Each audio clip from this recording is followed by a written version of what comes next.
हाँ तो प्यारे बच्चों, आप लोग इंटर परीक्षा की तैयारी कर रहे हैं और बहुत जल्द आप लोगों का फरवरी में 1 फरवरी को ही हिंदी का एग्जाम होने वाला है। लेकिन हिंदी में बच्चे परेशान किस बात से होते हैं, और जिस जिस बात से आप परेशान होते हैं उसके लिए हम ट्रिक लाते हैं। इससे पहले हम आप लोगों को लेखक का ट्रिक दिए थे और आज हम आप लोगों को ट्रिक दे रहे हैं पाठ की विद्या का। कहने का मतलब कि आप लोग याद करते हैं और भूल जाते हैं कि कौन सा चैप्टर निबंध है, कौन सा चैप्टर कहानी है, कौन सा चैप्टर एकांकी है, कौन सा चैप्टर आत्मकथा है, कौन सा चैप्टर भाषण है। जैसे आपके परीक्षा में एक सवाल आता है बार बार कि बातचीत पाठ की कौन सी विद्या है, तो आप लोग कहते हैं ना कि बातचीत एक भाषण है। वैसे ही आपका टोटल चैप्टर के बारे में पूछा जाता है, किसी भी चैप्टर के बारे में परीक्षा में पूछ सकता है और आप लोग फंस जाते हैं कि अगर कहानी है तो उसको निबंध लिख देते हैं, निबंध को एकांकी लिख देते हैं, एकांकी को भाषण लिख देते हैं और आपका उल्टा पलटा हो जाता है, सब गलत हो जाता है। और आज हम आपको सिर्फ 3 सेंटेंस बताएंगे और अगर आप ये सिर्फ 3 सेंटेंस याद रखते हैं तो आप यकीन मानिए पाठ की विद्या जिंदगी भर आप नहीं भूलेंगे और चुटकियों में चाहे कोई भी पूछेगा तुरंत बताएंगे ट्रिक से। तो बाबू तैयार हो जाइए, आज हम आप लोगों को सिखा देंगे, बता देंगे, आपके दिमाग में घुसा देंगे कि कौन सा चैप्टर निबंध है, कौन सा चैप्टर कहानी है, कौन सा चैप्टर भाषण है, कौन सा चैप्टर एकांकी है, सब समझ में आ जाएगा। तो चलिए अपना हथियार निकालते हैं और ट्रिक के माध्यम से आपको सिखाते हैं। सबसे पहली बात, आप लोगों के सामने एक नया वर्ड आ रहा है, आप उसे अच्छे तरीके से देखिएगा। अगर अच्छे तरीके से अगर सेंटेंस याद कर लिए जिंदगी भर नहीं आप भूल पाइएगा। देखिए आपके सामने एक सेंटेंस है, नारी के पत्र में सदा बातचीत के बजाय गीत लिखा रहता है। आपको पता है ना कि नारियां गीत ज्यादा लिखती है और नारी अगर चिट्ठी भी लिखती है, पत्र भी लिखती है तो उसमें बातचीत कम होता है और गीत ज्यादा लिखा रहता है, आप ऐसा मान लीजिए, ठीक है ना। अब देखिए, अब यहां पर ना हम आपको बताते हैं, ठीक है ना, या फिर आप इस तरीके से भी यहां पर कर सकते हैं कि बातचीत के बजाय गीत, ये गीत में बंधा रहता है, गीत में बंधा रहता है, ये कर लीजिए, ज्यादा बेहतर हुआ, गीत में बंधा रहता है। नारी के पत्र बातचीत के बजाय गीत में बंधा रहता है। अब इसके बारे में देखिए हम आपको बताते हैं, आप बाबू अच्छे तरीके से ध्यान से ना इसको समझिएगा। यहां पर नारी शब्द आया है, नारी शब्द से कौन सा चैप्टर आपका बनेगा, आप याद करिए किस चैप्टर में आपका नारी शब्द आता है, अर्धनारीश्वर में। किस चैप्टर में आता है, अर्धनारीश्वर। तो देखिए इसमें नारी शब्द आता है ना, अर्धनारीश्वर, तो नारी से क्या बन गया, अर्धनारीश्वर। अब आप याद करिए किस चैप्टर में आपका पत्र आता है, याद रखिए भगत सिंह का लिखा हुआ एक लेख और एक पत्र। ध्यान रखिएगा बाबू, एक लेख और एक पत्र, एक लेख और एक पत्र, एक लेख और एक पत्र, ठीक है, एक लेख और एक पत्र, ये हो गया दूसरा। अब आगे ध्यान रखिए, ये सदा से कौन सा चैप्टर आता है, सदा से आता है सदा नीरा, ओ सदा नीरा।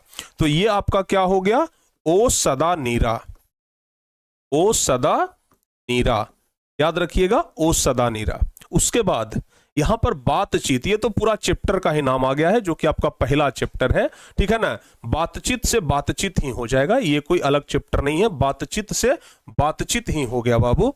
इसके अलावा आप ध्यान रखिएगा यहां पर गीत लिखा हुआ है, कौन से चैप्टर से आपका गीत आ रहा है, याद रखिए प्रगीत और समाज, ठीक है ना। याद रखिए बाबू, गीत से क्या आ रहा है, प्रगीत और समाज, प्रगीत और समाज, याद है ना आप लोगों को, नंबर सिंह के द्वारा लिखा हुआ प्रगीत और समाज। तो प्रगीत और समाज, और ये सब क्या है, तो ये सब है प्यारे बच्चों ध्यान रखिएगा बंध। बंध मतलब निबंध, बंध मतलब निबंध। तो ये क्या है, ये निबंध है, यानी कि जो यहां पर हम चैप्टर का नाम लिखे वो सब निबंध है। यानी कि ध्यान रखिएगा, नारी से अर्धनारीश्वर, पत्र से एक लेख और एक पत्र, सदा से हो गया ओ सदा नीरा, बातचीत से हो गया बातचीत, और गीत से हो गया प्रगीत और समाज, और ये पांचों चैप्टर क्या है, निबंध है। कितना आसान हो गया। नारी के पत्र, ये नारी के पत्र सदा बातचीत के बजाय गीत से बंधा रहता है। बस एक सेंटेंस याद रखना है, नारी के पत्र सदा बातचीत के बजाय गीत से बंधा रहता है। 5 चैप्टर अपना निबंध है, पांचों चैप्टर खल्लास। निबंध वाला तो कोई टेंशन नहीं है, अर्धनारीश्वर, एक लेख और एक पत्र, ओ सदा नीरा, बातचीत और प्रगीत और समाज, ये सब क्या हो गया, निबंध हो गया। ये हमारा पहला ट्रिक है, 5 चैप्टर खलास। एक ट्रिक में 5 चैप्टर गयो। अब बाबू आगे आते हैं, अगला हमारा सेंटेंस ये वाला है। अगला सेंटेंस है कि हमने उससे कहा था कि रोज रोज तिरछा नजर से ना देखो, नहीं तो नया कहानी लिखा जाएगा। ये सेंटेंस तो हम ऐसे ही लिख दिए हैं, अगर आप इस सेंटेंस को चाहे ना तो छोड़ भी सकते हैं, ध्यान रखिएगा। तो हमने उससे कहा था कि रोज रोज तिरछा नजर से ना देखो, नहीं तो नया कहानी लिखा जाएगा। तो बाबू क्या होगा, ये ध्यान दीजिए, आप यहां पे ध्यान दीजिए, आप ना यहां पे ध्यान दीजिए। हमने उससे कहा था, तो हम क्या लिखेंगे, उससे कहा था। यहां से कौन सा शब्द बन रहा है, यहां से कौन सा चैप्टर बन रहा है बाबू, उससे कहा था। एक बार जल्दी से बता दीजिए, उससे कहा था, यहां से एक चैप्टर बन रहा है, उसने कहा था, ठीक है ना, मिलता जुलता है ना। उसने कहा था, उसने कहा था। रोज से आपको पता है, रोज एक कहानी का ही नाम है, रोज तो रोज हो गया। तिरछा से आपको पता है एक कहानी है तिरिच, ठीक है ना, एक कहानी है तिरिच, ठीक है, ध्यान रखिएगा। तो उसने कहा था, रोज और तिरिच, ये तीन कहानी है आपके पूरे चैप्टर में। ये तीन क्या है बाबू, कहानी है। तो यहां पर क्या लिखा हुआ है, कहानी। तो ध्यान रखिएगा, ये तीनों क्या है, एक कहानी है। तो 5 3 8 चैप्टर का मामला तो खत्म हो गया।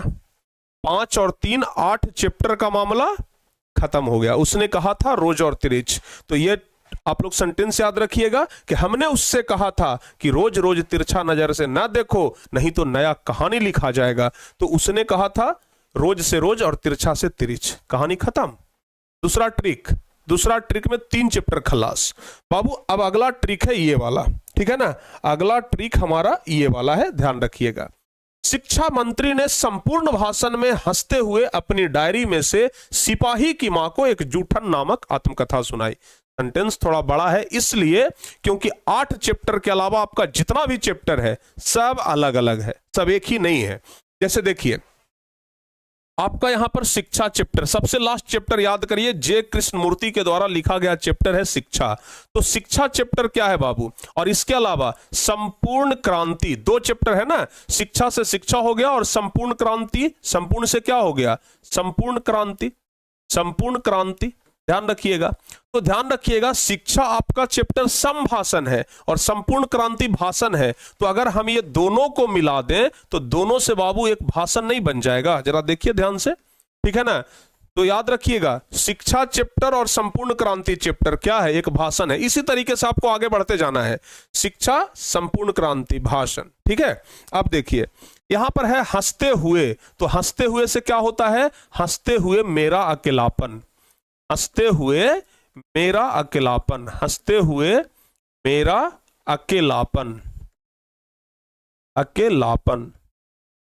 तो हंसते हुए मेरा अकेलापन क्या है, तो गुरुजी जस्ट इसके आगे बढ़िए, देखिए यहां पर डायरी लिखा हुआ है। तो हंसते हुए मेरा अकेलापन एक डायरी है, हंसते हुए मेरा अकेलापन क्या है, एक डायरी है, याद रहेगा। अब उसके बाद आगे आते हैं, यहां पर देख लीजिए लिखा हुआ है सिपाही की मां। सिपाही की मां क्या है, जस्ट इसके एक शब्द आगे बढ़िए तो एक लिखा हुआ है और एक से हो जाएगा एकांकी, एक से हो जाएगा एकांकी, ठीक है ना। तो सिपाही की मां क्या है, एक एकांकी है, सिपाही की मां एक एकांकी है। और फिर उसके बाद अगर थोड़ा सा आगे बढ़िएगा तो यहां पर लिखा हुआ मिलेगा जूठन, और जूठन क्या है, एक आत्मकथा है जो कि आप लोग यहां पे देख रहे हैं।